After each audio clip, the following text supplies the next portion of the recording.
sabe quais são os principais motivos da negativa de um sinistro de RC profissional? Bom, exclusão, né? Você deve imaginar, não ter contratado a cobertura certa e não ter feito o pós-venda. Oi? Não ter feito o pós-venda? Que história é essa, Tabata?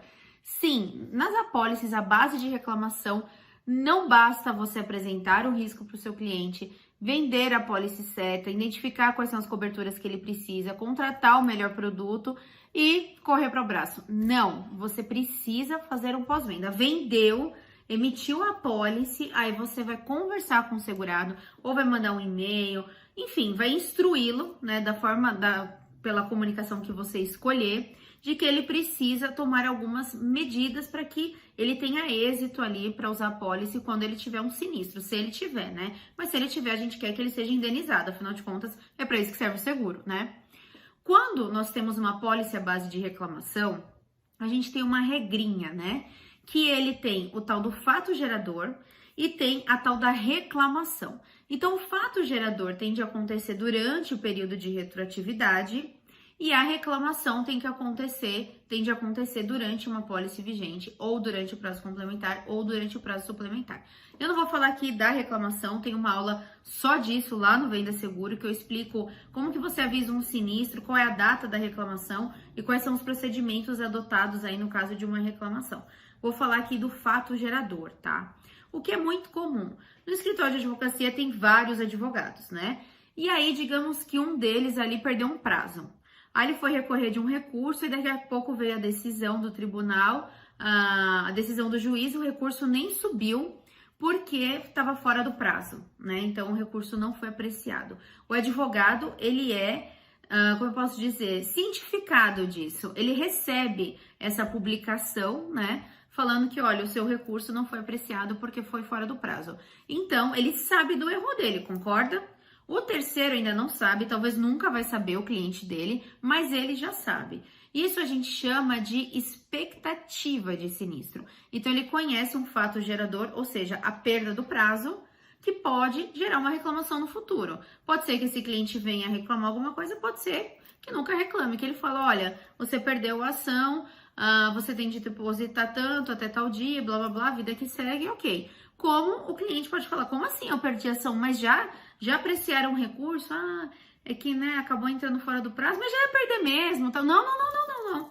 E aí processo advogado, e aí reclama, e etc, etc. Então, assim, pode acontecer esses dois cenários. Ou não acontecer nada, ou o cliente, de fato, reclamar. E aí, passou meses, né, que ele teve ciência desse erro, ele ficou lá quietinho, veio a renovação da apólice, o segurado preencheu o questionário de renovação, né, de avaliação de risco. Esse advogado não tem nada a ver com a contratação da apólice, ele tá lá fazendo o trabalho dele, ele é mais um advogado no escritório. E aí teve lá a pergunta, você conhece algum fato que possa gerar sinistro? E aí ele respondeu não, ele não conhecia. Mas opa, a apólice é do escritório. Tem sim um fato gerador ali dentro do escritório. Tem um advogado dentro do escritório que perdeu um prazo, que a qualquer momento essa bomba aí pode explodir. E você colocou que não no questionário. Aí o que vai acontecer? Daqui a alguns meses o cliente vai perceber a falha ou assim vai falar, não quer saber, Dilma? Não vou deixar isso barato não, vou processar esse advogado. E aí vou processar esse escritório. E aí chega a citação, né, avisando do processo, e aí ele vai, tudo bem, eu tenho uma apólice, tô tranquilão, né, eu contratei um seguro para isso. Aí quando ele vai avisar, bem, sinistro negado.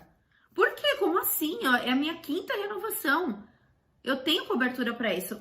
Mas você não avisou no questionário de renovação que você tinha cometido um erro, que tinha o escritório, né, tinha cometido um erro.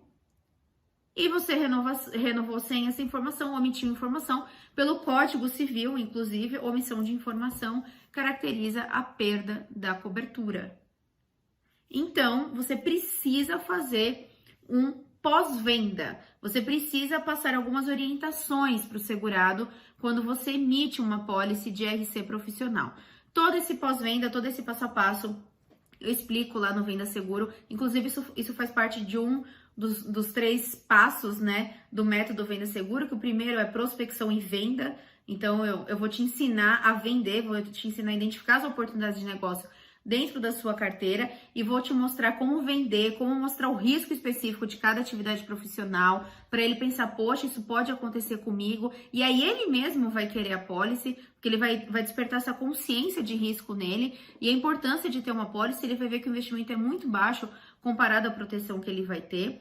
Aí nós temos a fase 2, né, do método, que é a contratação e as coberturas. Aí eu vou te ensinar como identificar qual é o risco do seu cliente, quais coberturas que ele precisa contratar, e em poucos segundos você vai jogar isso no sistema e o sistema já vai te dar a resposta de quais são as seguradoras que melhor atendem o risco, a necessidade dele. E a fase 3, que praticamente ninguém faz ou ninguém te ensina, que é o pós-venda e o sinistro. Nessa fase, eu vou te explicar o que é o pós-venda, como deve ser feito, quais são as orientações que você deve passar para o segurado. Também vou te explicar como avisar o sinistro, qual que é a data de reclamação, qual que é a data do fato gerador, o que é a expectativa, como que você faz para contratar advogado, ele que escolhe, a seguradora que indica, a seguradora que manda o advogado da seguradora para defender ele, enfim. Vendeu, não é tchau até a renovação.